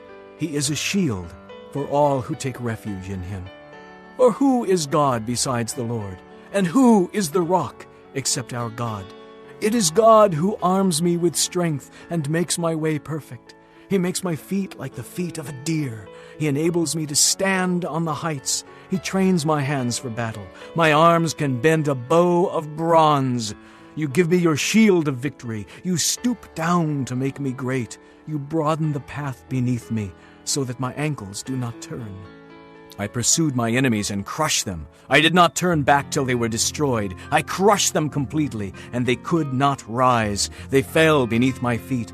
You armed me with strength for battle. You made my adversaries bow at my feet. You made my enemies turn their backs in flight, and I destroyed my foes. They cried for help, but there was no one to save them. To the Lord, but he did not answer. I beat them as fine as the dust of the earth. I pounded and trampled them like mud in the streets. You have delivered me from the attacks of my people. You have preserved me as the head of nations. People I did not know are subject to me, and foreigners come cringing to me. As soon as they hear me, they obey me. They all lose heart. They come trembling from their strongholds. The Lord lives! Praise be to my rock! Exalted be God, the rock, my Savior. He is the God who avenges me. who puts the nations under me, who sets me free from my enemies. You exalted me above my foes. From violent men you rescued me. Therefore I will praise you, O Lord, among the nations. I will sing praises to your name. He gives his king great victories. He shows unfailing kindness to his anointed, to David and his descendants forever. Chapter 23. These are the last words of David. The oracle of David, son of Jesse. The oracle of the man exalted by the Most High, the man anointed by the God of Jacob, Israel's singer of songs. The Spirit of the Lord spoke through me. His word was on my tongue. The God of Israel spoke.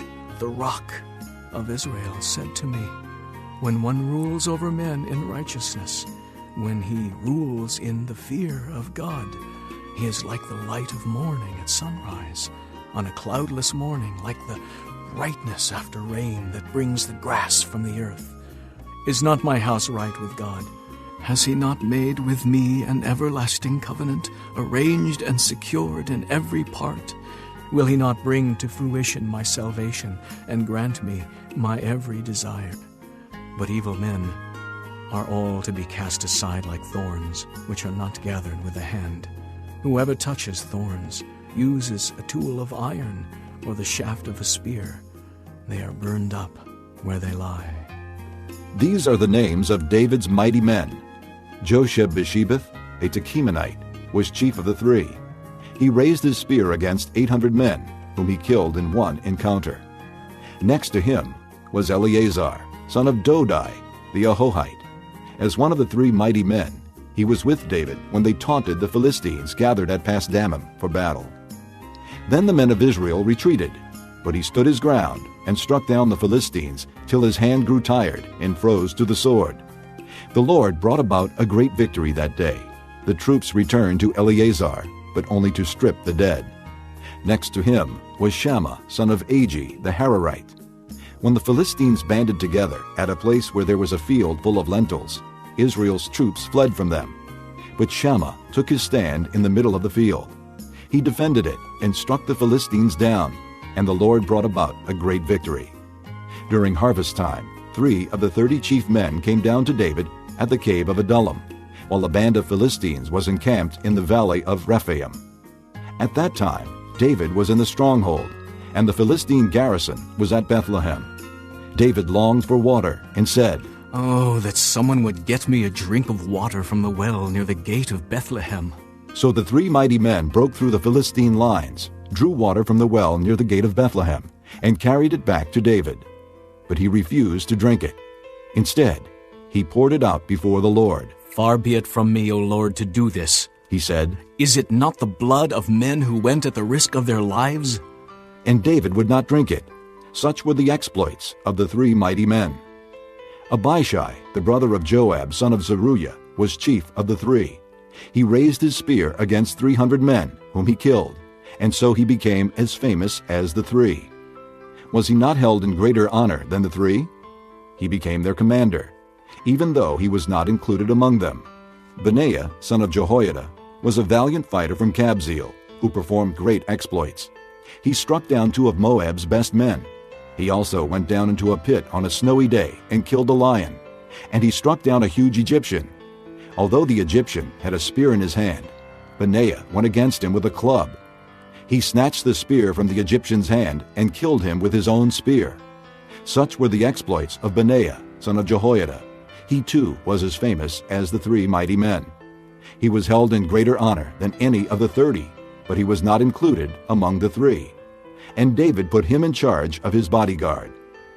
Among the 30 were Asahel, the brother of Joab, Elhanan, son of Dodo, from Bethlehem, Shammah the Haradite, Elika the Haradite, Helez the Paltite, Ira, son of Ikesh, from Tekoa, Abiezer from Anathoth, Mebunai the Hushathite, Zalman the Ahohite, Maharai the Netophathite, Heled, son of Baanah the Netophathite, Ithai, son of Ribai, from Gibeah in Benjamin, Benaiah the Pirathonite, Hiddai from the ravines of Gaash, Abi-Alban the Arbathite, Asmaveth the Barhumite, Eliabah the Shaalbanite, the sons of Jashan, Jonathan son of Shammah the Hararite, Ahiam son of Sherar the Hararite, Eliphalet son of Ahasbai the Maacathite, Eliam son of Ahithophel the Gilonite, Hezro the Carmelite, Peorai the Arbite, Igal son of Nathan from Zobah, the son of Hagrai, Zelek the Ammonite, Naharai the Beerothite, the armor-bearer of Joab son of Zeruiah, Ira the Ithrite, Gareb the Ithrite, and Uriah the Hittite. There were 37 in all. Chapter 24. Again the anger of the Lord burned against Israel, and he incited David against them, saying, Go and take a census of Israel and Judah. So the king said to Joab and the army commanders with him, Go throughout the tribes of Israel from Dan to Beersheba, and enroll the fighting men, so that I may know how many there are. But Joab replied to the king, May the Lord your God multiply the troops 100 times over, and may the eyes of my lord the king see it. But why does my lord the king want to do such a thing? The king's word, however, overruled Joab and the army commanders. So they left the presence of the king to enroll the fighting men of Israel. After crossing the Jordan, they camped near Aroer, south of the town in the gorge, and then went through Gad and on to Jazer. They went to Gilead and the region of Tatim-Hadshai, and on to Dan-Jain, and around toward Sidon. Then they went toward the fortress of Tyre, and all the towns of the Hivites and Canaanites. Finally, they went on to Beersheba, in the Negev of Judah. After they had gone through the entire land, they came back to Jerusalem at the end of 9 months and 20 days. Joab reported the number of the fighting men to the king. In Israel, there were 800,000 able-bodied men who could handle a sword, and in Judah, 500,000. David was conscience-stricken after he had counted the fighting men, and he said to the Lord, I have sinned greatly in what I have done. Now, O Lord, I beg you, take away the guilt of your servant. I have done a very foolish thing. Before David got up the next morning, the word of the Lord had come to Gad the prophet, David's seer. Go and tell David, this is what the Lord says. I am giving you 3 options. Choose one of them for me to carry out against you. So Gad went to David and said to him, Shall there come upon you 3 years of famine in your land? Or 3 months of fleeing from your enemies while they pursue you? Or 3 days of plague in your land? Now then, think it over, and decide how I should answer the one who sent me. David said to Gad, I am in deep distress. Let us fall into the hands of the Lord, for his mercy is great, but do not let me fall into the hands of men. So the Lord sent a plague on Israel from that morning until the end of the time designated, and 70,000 of the people from Dan to Beersheba died. When the angel stretched out his hand to destroy Jerusalem, the Lord was grieved because of the calamity, and said to the angel who was afflicting the people, Enough. Withdraw your hand. The angel of the Lord was then at the threshing floor of Araunah the Jebusite. When David saw the angel who was striking down the people, he said to the Lord, I am the one who has sinned and done wrong. These are but sheep. What have they done? Let your hand fall upon me and my family. On that day, Gad went to David and said to him, Go up and build an altar to the Lord on the threshing floor of Araunah the Jebusite. So David went up, as the Lord had commanded, through Gad. When Araunah looked and saw the king and his men coming toward him, he went out and bowed down before the king with his face to the ground. Araunah said, Why has my lord the king come to his servant? To buy your threshing floor, David answered, so I can build an altar to the Lord, that the plague on the people may be stopped. Araunah said to David, Let my lord the king take whatever pleases him, and offer it up. Here are oxen for the burnt offering, and here are threshing sledges, and ox yokes for the wood. O king, Araunah gives all this to the king. Araunah also said to him, May the Lord your God accept you. But the king replied to Araunah, No, I insist on paying you for it. I will not sacrifice to the Lord my God burnt offerings that cost me nothing. So David bought the threshing floor and the oxen, and paid 50 shekels of silver for them. David built an altar to the Lord there, and sacrificed burnt offerings and fellowship offerings. Then the Lord answered prayer in behalf of the land, and the plague on Israel was stopped.